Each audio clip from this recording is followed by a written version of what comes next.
दुर्योधन के पास वो सभी है जिसे संसार में सबसे बड़ी शक्ति कहा जा सकता है। पितामह भीष्म, उनसे बड़ा पराक्रमी कोई नहीं। गुरु द्रोणाचार्य, उनसे बड़ा युद्ध नीतिज्ञ कोई नहीं। महारथी कर्ण भी दुर्योधन के ही पक्ष में है। किंतु राधा, ये धर्म पांडवों के पक्ष में है। और धर्म से बड़ी शक्ति इस संसार में कोई नहीं। किंतु गंगापुत्र भीष्म को तो इच्छा मृत्यु का वर। कभी कभी इच्छा शक्ति की इच्छा मृत्यु से कहीं बड़ी हो जाती है राधा।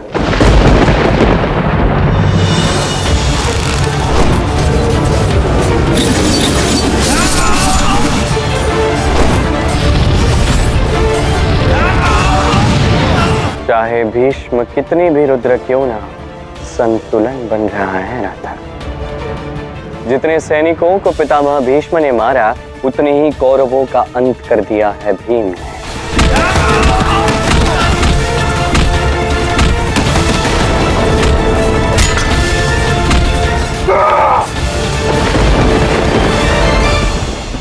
मौन क्यों हो संजय? क्या हुआ?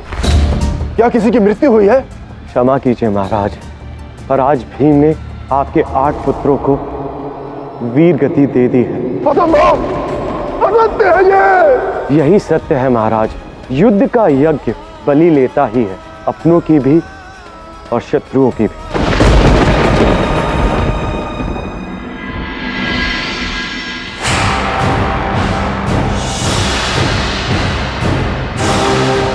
ये दायित्व निभाया है आपने पितामह। आप कह रहे थे मैंने आज अपने 8 भाई खो दिए युद्ध में। मेरे कारण नहीं दुर्योधन, तुम्हारे कारण आज मैंने अपने 8 पौत्र खो दिए। सबको एक साथ भीम पर आक्रमण करने का आदेश तुम्हारा था, मेरा नहीं। हम जीत क्यों नहीं रहे पितामह? क्या कारण है कि गंगा पुत्र मन से हमारे साथ नहीं? क्योंकि तुम मूर्ख हो। तुम्हें यह ज्ञात नहीं कि धर्म तुम्हारे साथ नहीं, पांडवों के साथ है। स्वयं श्री कृष्ण उनके साथ है। पितामह, युद्ध बाहुबल से जीता जाता है। क्या आपकी शक्ति पर्याप्त नहीं पांडवों से युद्ध जीतने के लिए? इसका उत्तर देना मेरे वश में नहीं है। मैं अपनी पूर्ण क्षमता से लड़ रहा हूं। शेष हरि की इच्छा।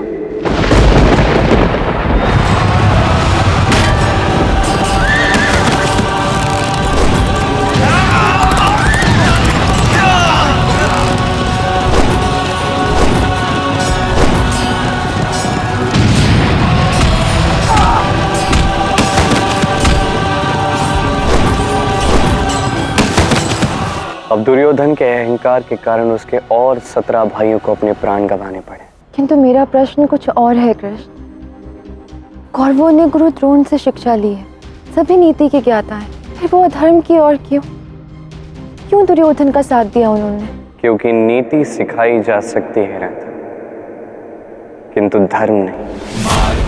धर्म अंतरात्मा में बसा होता है। उसे पहचान सकते हैं, जागृत कर सकते हैं, सिखा नहीं सकते। पर क्यों ये युद्ध चलता ही जा रहा है?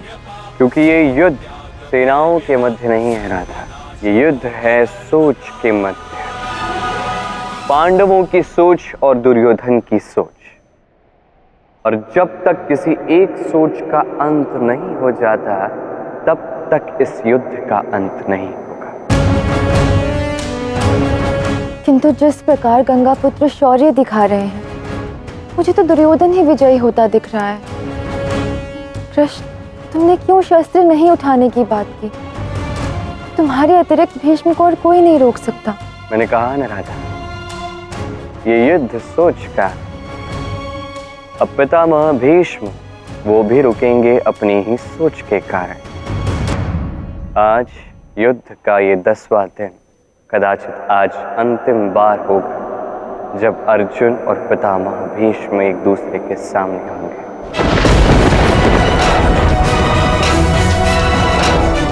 अंतिम बार?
आत्मा तक को वृद्धत्व और थकान घेर लेगी, मैं तब आऊंगी तुम्हारी मृत्यु बनकर।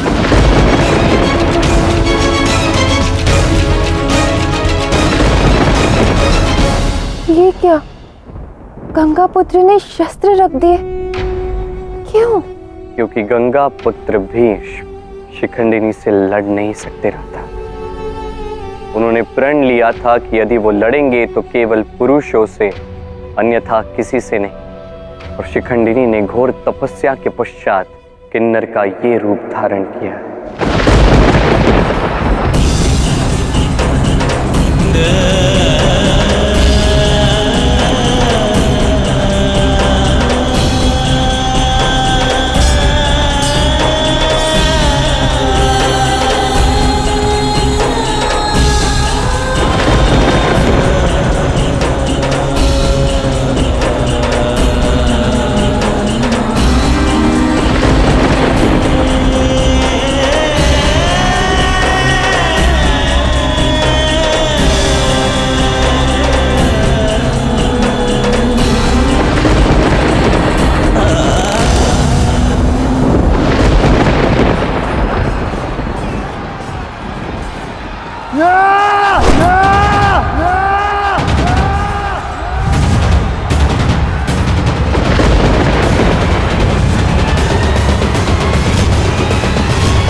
कोई व्यक्ति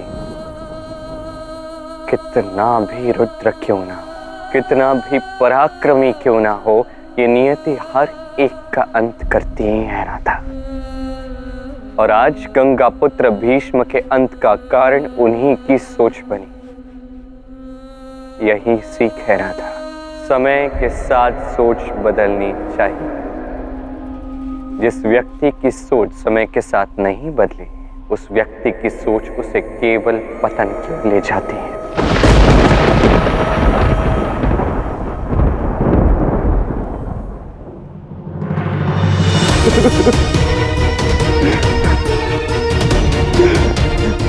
क्या हुआ संजय, तुम रो क्यों रहे हो? वही हुआ महाराज जो नहीं होना चाहिए था। हस्तिनापुर का दुर्भाग्य द्वार तक पहुंच गया। जिनकी गोद में आप ही नहीं, 4 पीढ़ी तक के कुरवंशी खेले हैं, वो आज स्वयं काल की गोद में सोने को प्रस्तुत है। पितामह आज अपने ही पौत्र से लड़ते हुए हार गए हैं। आज एक पौत्र ने अपने पितामह को पराजित कर दी। अर्जुन ने अपने पितामह को भूमिशाही कर दी। असंभव! पितामह को तो इच्छा मृत्यु का वरदान है, वो भूमिशाही नहीं हो सकते, नहीं हो सकते।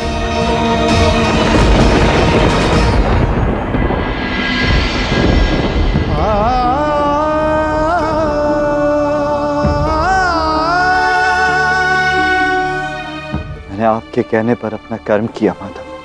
पितामह का वक्ष चीर दिया, जिन्होंने सदैव मुझे अपने वक्ष से लगाकर रखा था। अपने बाणों से उन्हें भेद दिया, जिन्होंने पहली बार मेरे हाथों में धनुष दिया था। ये क्षण मुझे सदैव पीड़ा देगा।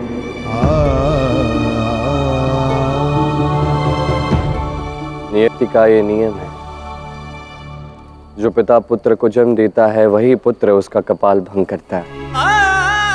मैं भली भांति जानता हूँ भीष्म पितामह आप सबके लिए क्या थे। मुझे ज्ञात है उन्हें भूषाई देखकर आप सबको दुख अवश्य हुआ होगा, किंतु स्मरण रखना ये युद्ध है, धर्म युद्ध।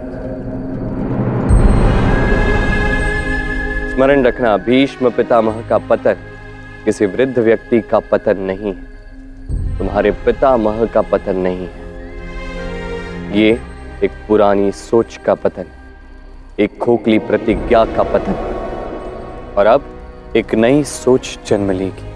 गंगा पुत्र भीष्म का पतन ये नींव बनेगा जिस पर भविष्य की एक सुंदर अत्यंत भव्य इमारत बनेगी। अब चाहे जो कुछ भी हो जाए, भावुक नहीं होना है, क्योंकि अब महाभारत का ये युद्ध और भी अधिक भयानक होगा, और भी अधिक अनैतिक होगा। क्योंकि ऐसे कई सारे लोग थे जो गंगा पुत्र भीष्म के भय के कारण, सम्मान के कारण, उनके पराक्रम के कारण रुके हुए थे, पर अब उनके पतन के पश्चात वो सारी सीमाएं तोड़ आएंगे। और सबसे बड़ी बात, अब वो आएगा जो गंगा पुत्र भीष्म के आज्ञा के कारण रुका हुआ था। अब वो इस युद्ध में भाग लेने आ रहा है। कौन माधव? राधे, कवच कुंडलधारी, तुम्हारा चिर प्रतिद्वंदी, अंगराज कर।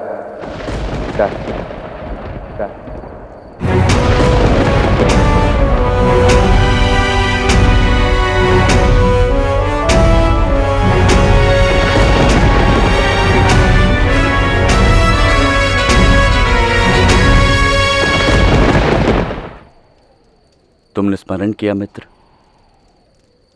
हाँ मित्रकर्ण, सबसे बड़ी शक्ति का स्मरण सबसे विकट समय पर किया जाता है। तुम्हारी बरसों पुरानी इच्छा पूर्ण होने जा रही है।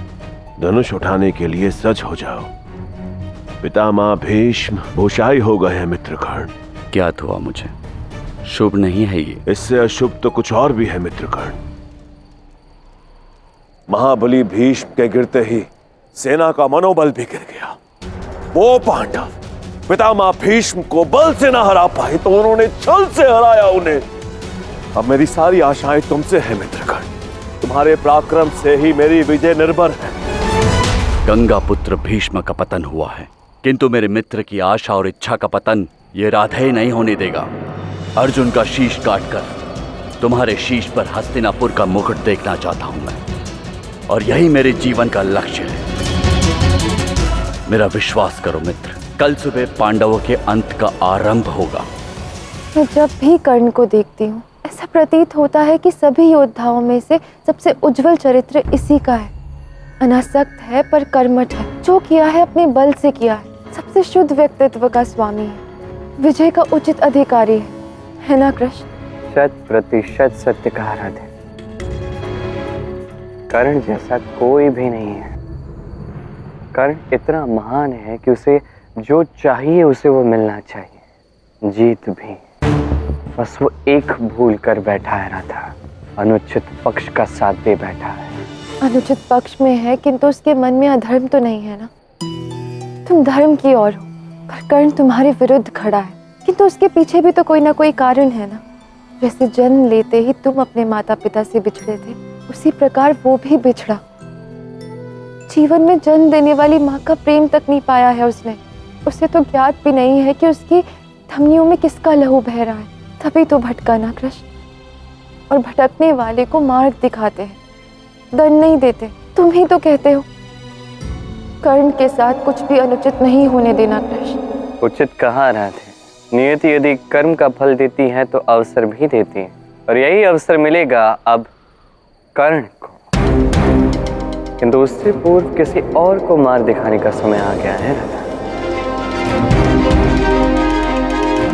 किसे?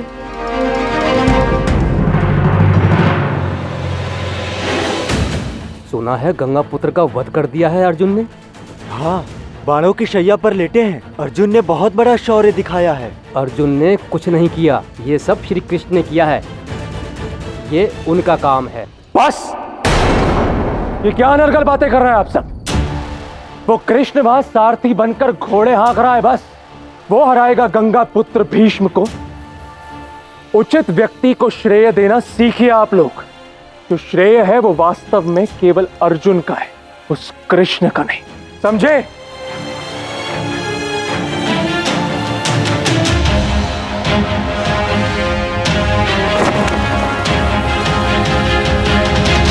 बड़े भैया, इतनी तीव्र गति से कहां जा रहे हो? क्या इसलिए रहा हूं ताकि कहीं बरसाना ना पहुंच जाओ। आपका व्यापार तो यही है ना, कुरुक्षेत्र में। वैसे आज मेरा हृदय बहुत आहत हुआ है। भला आप ऐसा कैसे कह सकते हैं कि गंगा पुत्र भीष्म को परास्त करने में मेरा कोई भी योगदान नहीं था? क्योंकि मैं तुम्हें भली भांति जानता हूं कृष्ण। युद्ध नहीं जानते तुम, केवल बातें बनाना जानते हो, और समय आने पर युद्ध छोड़कर भाग जाते हो। तो केवल अर्जुन ही है जो गंगा पुत्र भीष्म जैसे महान योद्धा को हरा सकता है, और तुम केवल उसके घोड़े हाँक कर उसका सारा श्रेय लूट लेना चाहते हो। युद्ध में पराक्रम केवल योद्धा का होता है कृष्ण, सारथी का नहीं। ठीक है, अब इस विषय में कृष्ण को निकाल दीजिए और अब बात कीजिए। आपको ऐसा क्यों लगता है कि युद्ध में सारथी को थोड़ा भी श्रेय नहीं जाना चाहिए? क्यों? सारथी भी तो अपने प्राण दांव पे लगाता ही है ना। सारथी मार्ग दिखाता है, बनाता है, उस पर चलाता है, प्रहारों से रथी को बचाता भी है। फिर सारा श्रेय केवल रथी को क्यों? क्योंकि रथी का कार्य दिखता है इसलिए? क्योंकि सारथी का कार्य नहीं दिखता इसलिए?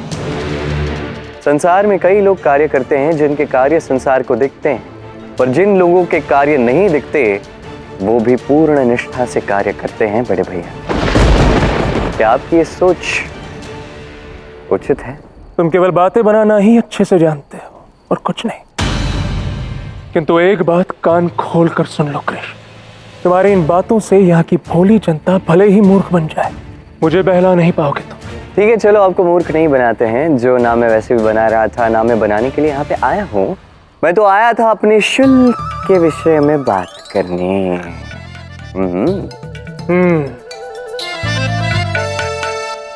अब आए तुम अपनी वास्तविकता पर। ठीक है,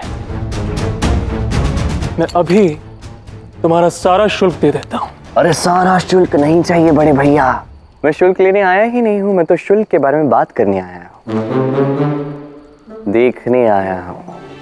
ये इतना सारा धन तो कमा लिया है, कुछ मेरे लिए बचा के भी रख रहे हो शुल्क के लिए, या सब उड़ा दिया?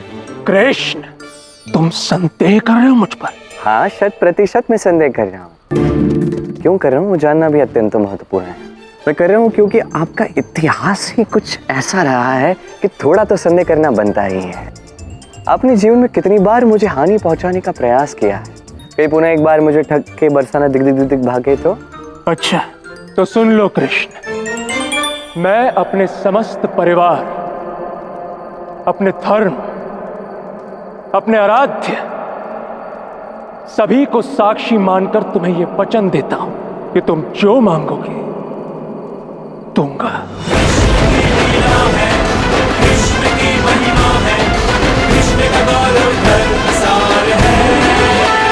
मैं अपने समस्त परिवार, अपने धर्म, अपने आराध्य, सभी को साक्षी मानकर तुम्हें यह वचन देता हूं कि तुम जो मांगोगे दूंगा।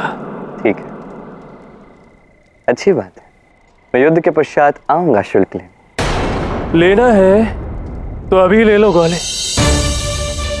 कलंगराज कर्ण का प्रवेश है युद्ध में। कहीं मृत्यु को प्राप्त हो गए तो नरक से कैसे आओगे? मुझसे शुल्क वसूलना है। चलो, आपकी ये बात भी सही है। यदि मुझे कुछ हो जाता है तो सारा शुल्क राधा को दे देना। उत्तम है। और तुम तो जानते ही हो कृष्ण, केवल तुम्हारी उपस्थिति से ही मुझे कितना क्रोध आता है। तुम्हें धन देने में भी क्रोध ही आता मुझे, किंतु राधा को मैं सारा का सारा धन सहर्ष दे दूंगा। वाह, अच्छा लगा सुन के। अब मैं चलता हूं। बस एक बात स्मरण रखना, ये वचन कदापि नहीं तोड़ना बड़े भाई। असंभव।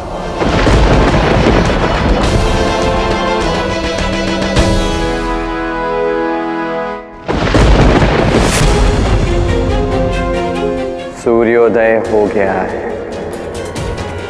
एक अत्यंत महत्वपूर्ण काम करना आवश्यक है।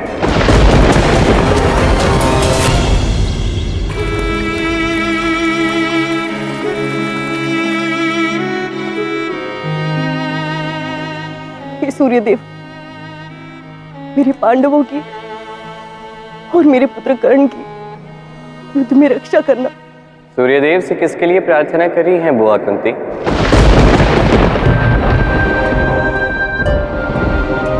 वो अपने पुत्रों के लिए। सारे पुत्रों के लिए? अब कृष्ण, तुमसे क्या छिपा है? अपने 6 पुत्रों के लिए, कर्ण के लिए भी। ऐसे ही आजीवन कर्ण के लिए छुप छुप के ही प्रार्थना करना चाहती हैं आप? कभी उससे मिलना नहीं चाहती? अपने पुत्र को माता का स्नेह नहीं देना चाहती? वर्षों पूर्व जिस अबोध से नन्हे से बालक को अश्वनदी में बहा दिया, उस अपराध का प्रायश्चित तक नहीं करना चाहती?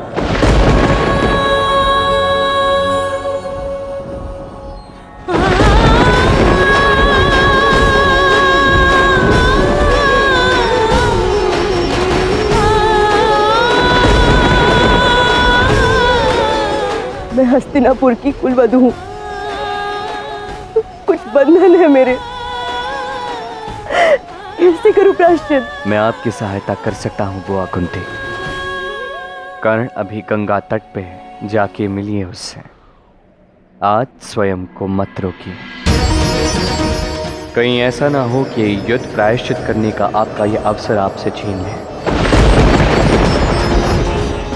जो कुछ कर्ण के साथ हुआ, उसके पश्चात मैं कैसे उससे कहूंगी कि उसे जन्म देने वाली अभागी मां मैं हूं? कैसे उसे दृष्टि मना पाऊंगी? क्या कहूंगी? बुआ कुंती, हमें ज्ञात नहीं है कि कर्ण इस युद्ध से जीवित लौटेगा या नहीं।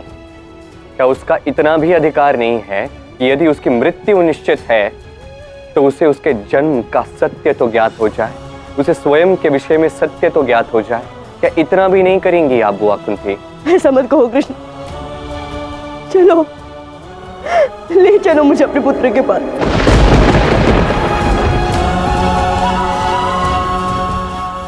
धन्यवाद कृष्ण, तुम वर्षों के बिछड़े माता पुत्र का मिलन करवाने जा रहे हो।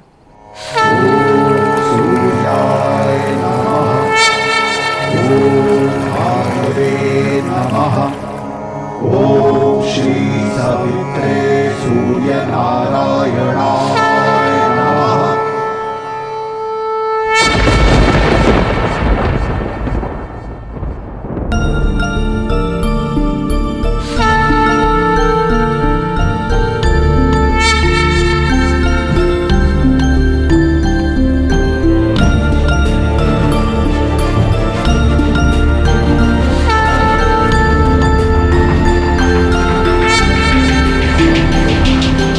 वासुदेव,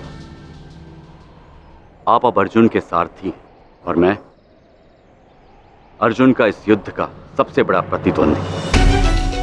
आपका इस तरह से मेरे समीप आना कर्म और धर्म दोनों की दृष्टि से अनुचित है। मेरा यहाँ आने का मंतव्य क्या है ये जाने बिना ही अनुचित कह दिया कर। मैं यहाँ पांडवों के लिए नहीं तुम्हारे लिए आया हूँ कर। मेरे लिए? क्यों? बहुत बड़ा युद्ध लड़ने जा रहे हो तुम कर। यदि कुछ हो जाए तो मैं नहीं चाहता तुम्हारी जैसी पुण्यात्मा इसका मन अतृप्त रहे। वासुदेव, यदि मेरे एक भी प्रश्न का हल आपने दिया तो मैं आपके चरणों में पिछ जाऊंगा। आओ कर।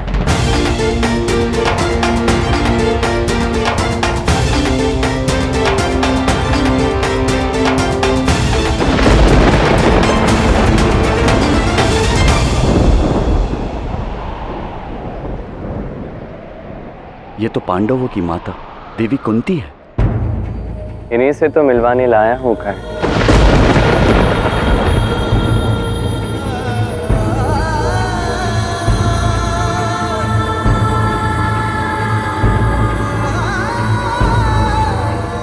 नहीं वासुदेव, ये उचित नहीं है।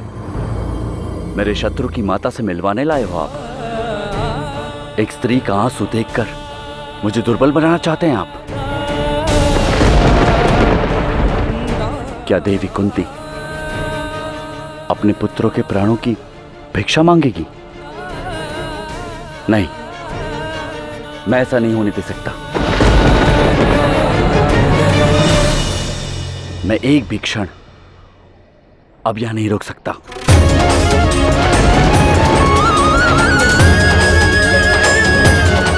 कृष्ण, रुको इसे। नहीं बुआ कुंती, एक पुत्र और उसकी माता को निकट लाने का कार्य मैंने कर दिया। अब मेरे उनके मध्य से चले जाने का समय आ गया।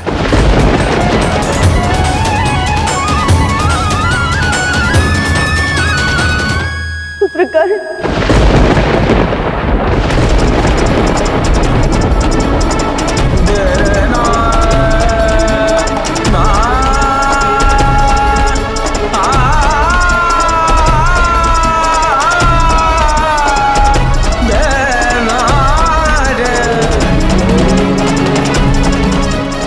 क्या मंशा से आई हैं आप? मुझे पुत्र पुकार कर क्या छल करना चाहती हैं आप? छल तो नियति ने हम दोनों के साथ किया है पुत्र। मैं तो केवल यहाँ पे सत्य बताने आई हूँ। कैसा सत्य?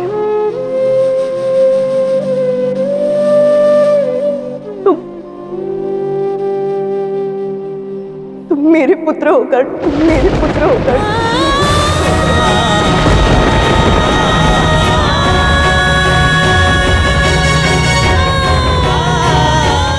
मैंने तुम्हें जन्म दिया है। कुंती हो तुम।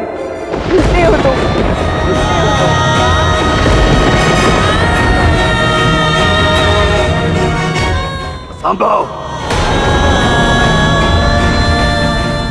मैं राधे हूं, सूत पुत्र राधे। सूत पुत्र क्या? तुम तो मनुष्य पुत्र भी नहीं हो। क्या कभी सोचा है कोई मनुष्य इतने दिव्य कवच कुंडल के साथ जन्मा है?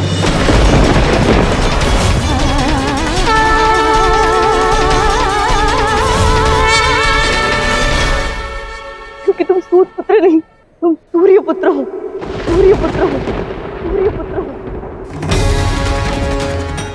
तुम मेरे सबसे बड़े पुत्र हो, सूर्य के अंश। मेरे गर्भ से जन्मे, पांडवों से भी पूर्व। और तब मैं कुंवारी थी। सारे राज्य के सम्मान को ध्यान रख के समाज के भय से मुझे तुम्हें त्यागना पड़ा। देवी अश्व नदी के आंचल में अर्पण कर दिया तुम्हें। माँ अश्वनंदी ने तुम्हें अधिरथ और राधा के यहाँ पहुंचा दिया और उन्होंने ही तुम्हें पाला पोसा। जिस दिन तुम्हें हस्तिनापुर में पहली बार देखा था, जान गई कि तुम ही मेरे पुत्र हो। किंतु फिर से वही लाज, वही समाज, तुमसे कह नहीं पाई मैं। सूर्यदेव की सौगंध, यही सत्य है।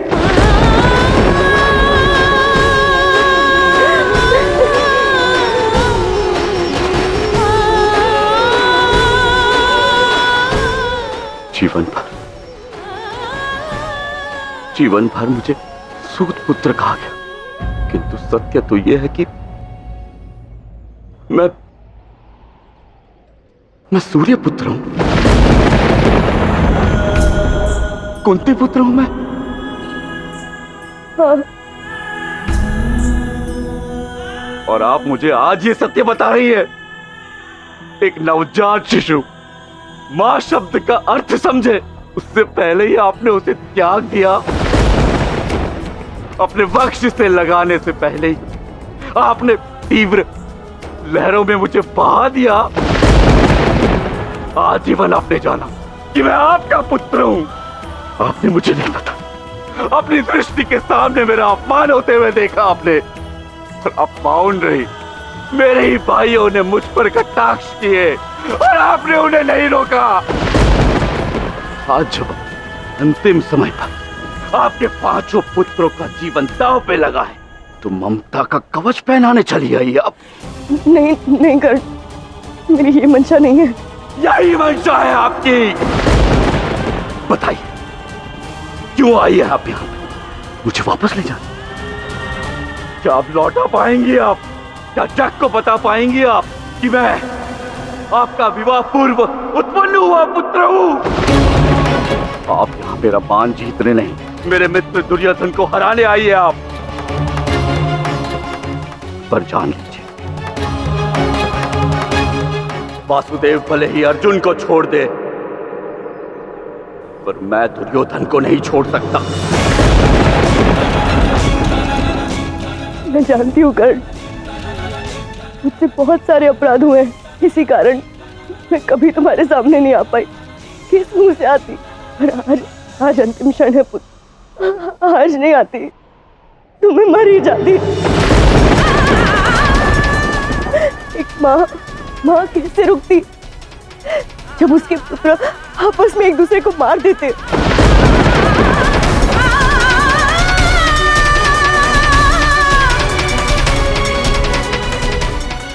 इस अभागी माता को क्षमा कर दो पुत्र, क्षमा कर दो।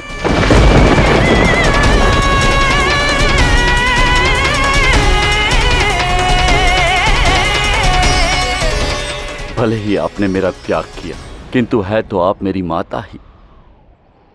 कर्ण अपनी माता को किसी के भी सामने हाथ फैलाते नहीं देख सकता।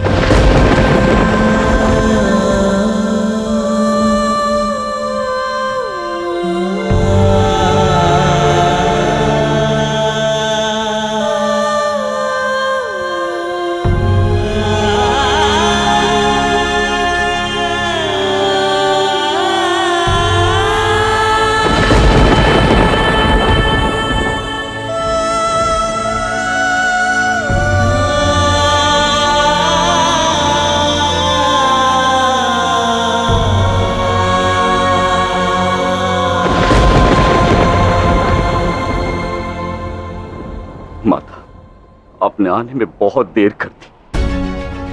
दुर्योधन के बहुत उपकार है मुझ पर, उन सब का ऋण मुझे चुकाना है। अब लौटना असंभव है मेरा। ऐसा मत कहो पुत्र, भाई भाई के विरुद्ध लड़ेगा, हार तो मेरी होगी ना।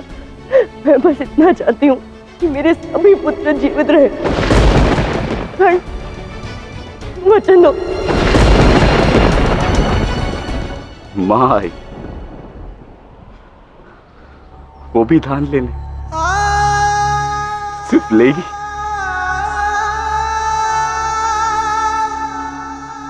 माँ कुछ देगी नहीं।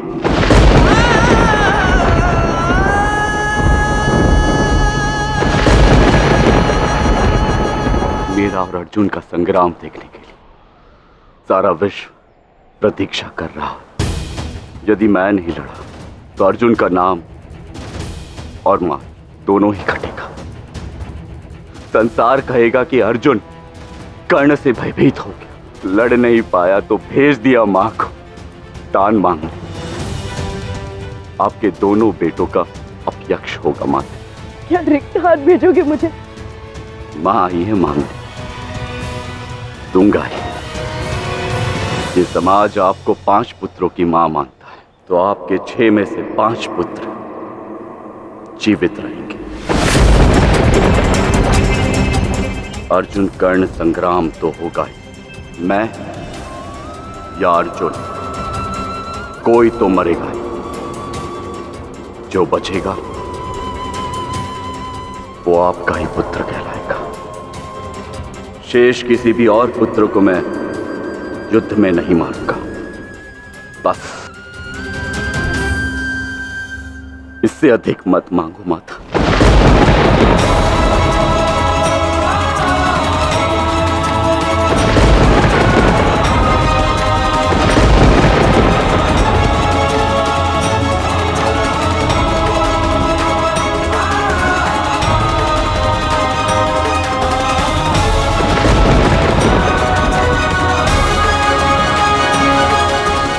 कृष्ण, कर्ण ने पीछे हटने से मना कर दिया है। वो मेरे अर्जुन के विरुद्ध लड़ेगा।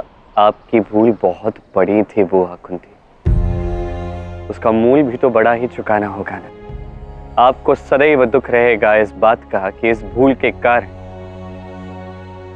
आपने अपने पुत्र को खो दिया। किंतु एक बात तो है, आज कर्ण को मुक्ति मिली है। वो सारे प्रश्न जो आजीवन उसे सता रहे थे, आज हर एक प्रश्न का उत्तर उसे मिला। आज कर्ण का मन शांत हुआ है। मैं उसे लड़ने से तो नहीं रोक सकती, परंतु मैं ये चाहती हूँ कि कम से कम संसार उसे एक अधर्मी ना जाने, गौरव ना जाने, मेरा पुत्र है ये जाने। इसलिए मैं सबके सामने उसे अपना पुत्र स्वीकारना चाहती हूँ। मेरी सहायता कीजिए कृष्ण, मेरे कर्ण के साथ न्याय करवाइए। मैं आपको वचन तो नहीं दे पाऊंगा बुआ कुंती, क्योंकि अब सब समय का खेल है। अब सब कुछ केवल समय ही निश्चित करेगा, न मैं, न आप, न कर्ण।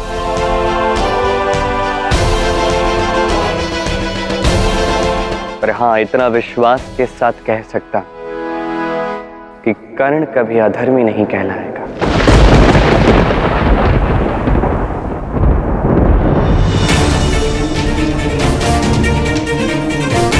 जो दान मांगना है वो मांग लो। मेरा युद्ध आरंभ होने जा रहा है। कदाचित ये मेरा अंतिम दान हो।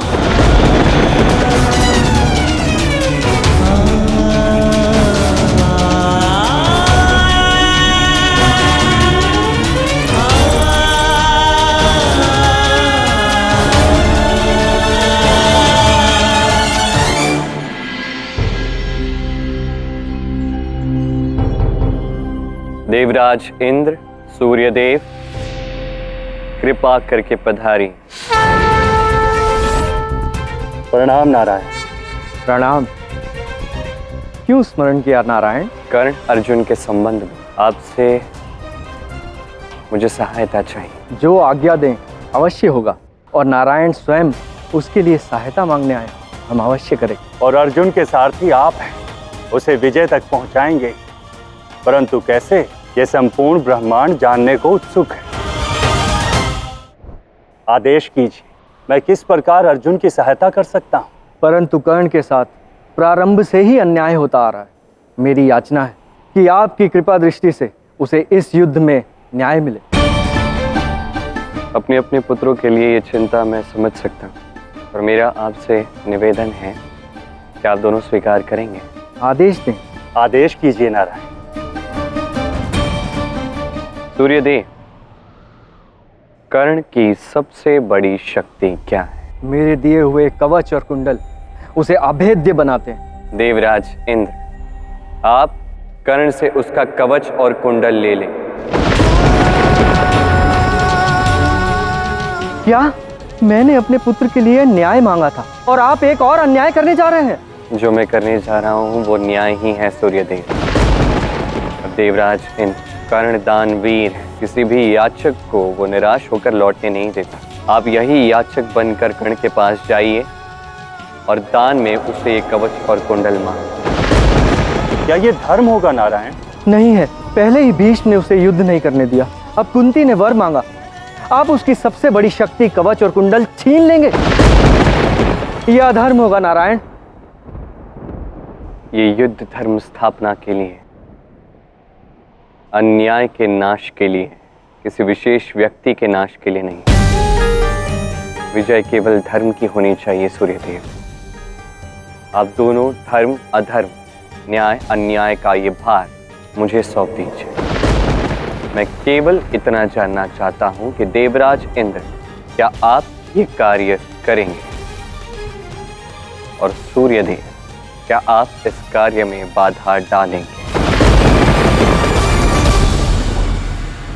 नारायण के कार्य में मैं कैसे बाधा डाल सकता हूं?